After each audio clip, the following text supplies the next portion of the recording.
країни вже заслужив і має право отримати членство в Європейському Союзі. Це і буде ключовим свідченням підтримки нашої країни. Настав вирішальний момент раз і назавжди закрити багаторічну стратегічну дискусію і прийняти рішення про членство України в Європейському Союзі. Обговорив це сьогодні з Шарлем Мішелем, Урсулою фон дер Ляйн, Еммануелем Макроном.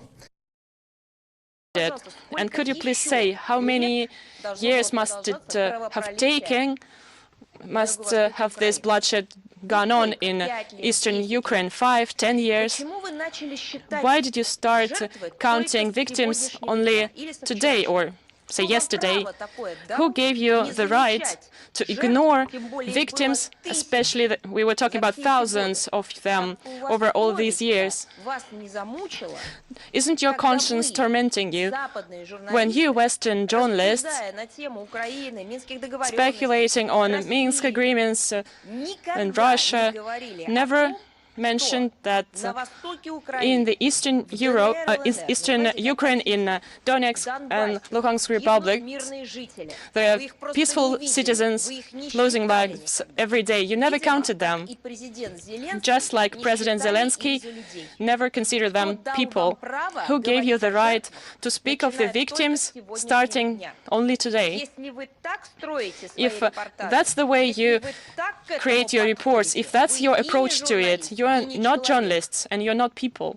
13,000 people, and I am not dividing them, although in all honesty I would very much like to and maybe should have, in those who shot first, in those who were members of Ukrainian military men or the regular army and nationalist battalions, which then became part of the armed forces. I do not divide them from civilians and from the people which you call militias, separatists, and which we say are self-defending.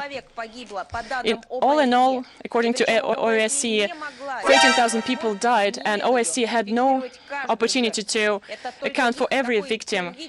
It's only their primary analysis. Where were you?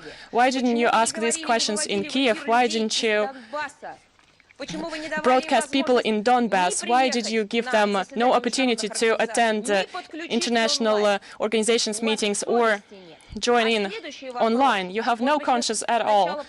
Maybe you should first calculate the number of the people which died at the hands of the British authorities in Iraq.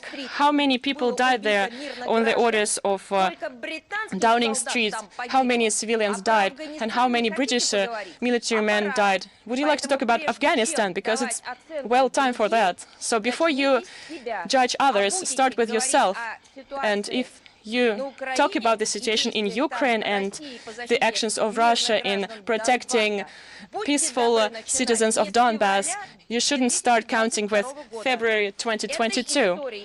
This history is many years old. At least you should start with 2013. And the last thing I would like to say, you'd like to count the citizens which died. Did you count the people that died on Maidan in 2013, 2014? How many people died? How many people were killed by snipers? How many armed law enforcement people died? How many people were killed with stones?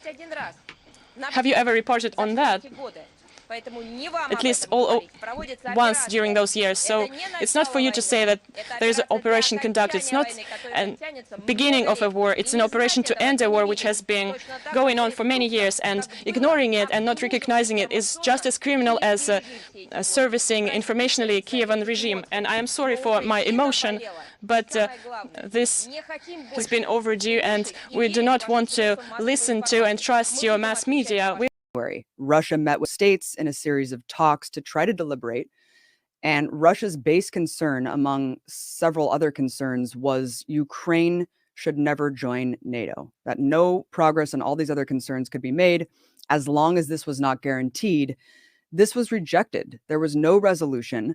Russia had a negotiator at the table that basically said, we are going to militarily react if this is not diplomatically negotiated.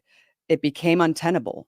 everyone just thought that this was that they were bluffing, right? I mean, and I think many officials in the West who have been predicting this for months and months across corporate media still thought it was an empty threat.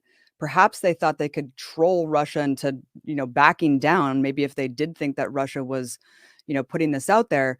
But I think that a lot of them didn't think Russia would invade. And this includes a lot of Russian experts, Ukrainian officials. Even the defense minister of Ukraine was saying this was not going to happen. Now you see them following up. A lot of these war hawks from the think tank establishment saying Putin's insane. He's crazy for doing this, even though these same people were saying he's about to do this for the last 6 months. This long distrust of Western intelligence for lying about literally everything to get us into war, I think made people have this knee-jerk reaction that no, of course, this isn't going to happen. But here we are, Brian. Let's take a look at the security concerns, namely NATO, the existence of NATO going up to Russia's doorstep that led us to this failure of diplomacy. Give us a sense of what NATO is as a force. Why does it exist in the first place? What has it done since the fall of the Soviet Union? And are Russia's fears of NATO legitimate? Yeah, that's the most important thing, because I believe, Abby, that if the U.S. and the other NATO countries who are basically under the U.S. influence had taken a different step, had actually said yes to Russia in the last 4 months on what we have to agree are legitimate Russian security concerns, this would not be happening right now in Ukraine. So the book of Revelation, chapter 8 and verse 13. And I beheld and heard an angel flying through the midst of heaven, saying with a loud voice, Woe, woe, woe. Whoa, whoa, whoa. War 1-1, War 1-2, War 3. Go ahead. To the inhabitants of the earth, by reason of the other voices of the trumpet of the 3 angels, which are yet to sound. Which are yet to sound. Past. First World War is past. That was back in 1917, around that time. Go ahead. And behold, there come 2 woes more hereafter. There come two world wars hereafter. One of them started in the late 30s or early 40s, and lasted all the way, I think, to the early 50s, or something, if I'm mistaken. Yeah, 48, the late 40s. Go ahead. The second woe is past. That one is, Sorry. Go ahead. The book of Revelation, chapter 11 and verse 14. The second woe is past. The second woe is past. Go ahead. And behold, the third woe cometh quickly. The third world war is coming very quick.